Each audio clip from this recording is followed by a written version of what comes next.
कहते हैं नकबे सर नकबा बनी पैर थी हार हमेल, 1-1 लाख के गहने पहरा करती, आज वो सुंदरी से कुतिया बनी देख साहिब के खेल। तो पुण्यात्मा ये इन बातों से डर लगना चाहिए।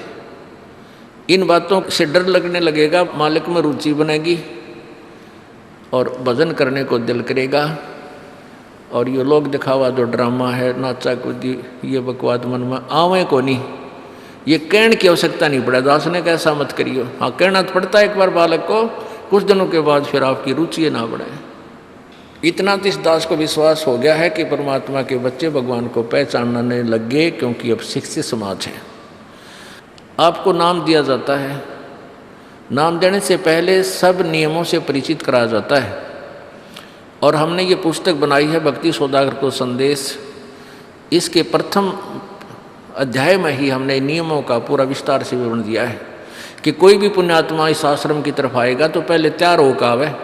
पहले क्या होता था कि भक्तजन समझाते थे नाम ले लो तुम्हारा कल्याण हो जाएगा, बड़े सुख होते हैं, यहाँ आ जाते थे उपदेश लेने। और यहाँ आकर के हम फिर उनको लिस्ट दिखाते थे, ये नियम निभाने हैं, तो बात जाते थे कि नहीं हमारा भी ये नियम नहीं नंबर, क्योंकि वो उल्टे रंग में रंगे हुए वो सारे। तो अब उनको पहले ये लिख कर दे दिया कि तुम तैयार होकर आ जाना, तुम्हारा मन मानने तो आना, क्योंकि कल्याण होगा इस मर्यादा में रहने से। तो अब ये दास देख रहा है कि अब कितना डर लगता है बहन बेटी भाइयों को, बच्चों को। अब वो कहीं, क्योंकि समाज हमारा जो है सारा का सारा समाज काल प्रेरित है, उन्हीं क्रियाओं को कर रहा है जो ना करने वाली होती हैं। और हमारा भक्त एक घर में एक व्यक्ति ने नाम ले लिया और 5-6 व्यक्ति वो सारे शास्त्र विरुद्ध साधक हैं, तो उनके साथ संघर्ष बनता है बेचारे का जा करके। फिर भी वो इतना दृढ़ है, डरता है, आकर पूछता है जी मेरे पे ऐसी गलती होगी, मेरा नाम तो खंड नहीं हो गया, आगे से नहीं करूँगा। तो कहने का भाव ये है कि पहचानने लग गए तुम परमात्मा को और संघर्ष करना सीख गए, आप सफल होगे, देख लेना एक दिन।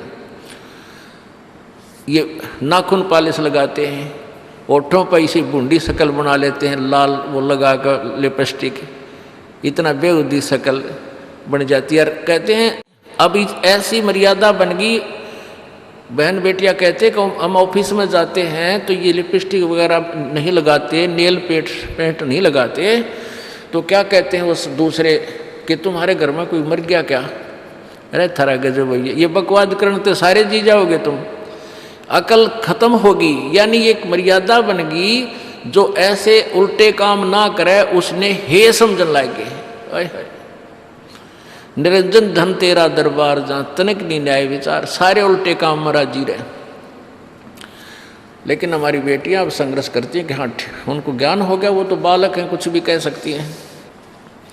तो अब हम सबको बताते हैं ये ऐसा नहीं करना, क्योंकि पहले हमारा ज्ञान गाँव में ज़्यादा चला था। इस दास ने गाँव में जाकर प्रचार किया, तो वहाँ तो ये था को ना लिपस्टिक का फंड था, ना कोई नाखून पालिश लाया करती, मेहंदी मुंदी ला लेती, तो यार वो भी मना कर दिया हमने, समझा दिया कि इसका कोई फ़ायदा नहीं है, अपना भक्ति करो।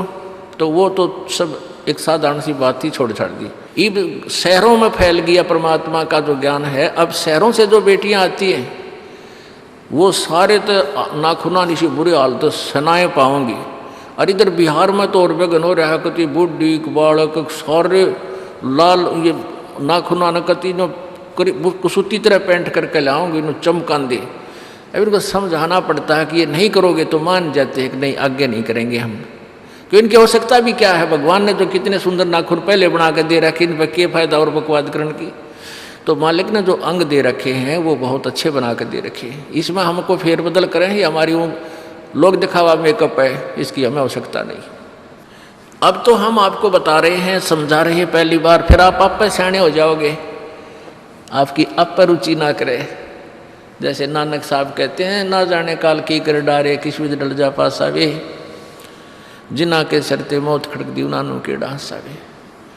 अब प्रसंग था कि साध मिले साड़ी शादी होंगी और भी छड़ जा दिलगिरी वे, अख दे नानक सुनो जहाना ये मुश्किल हाल फकीरी वे।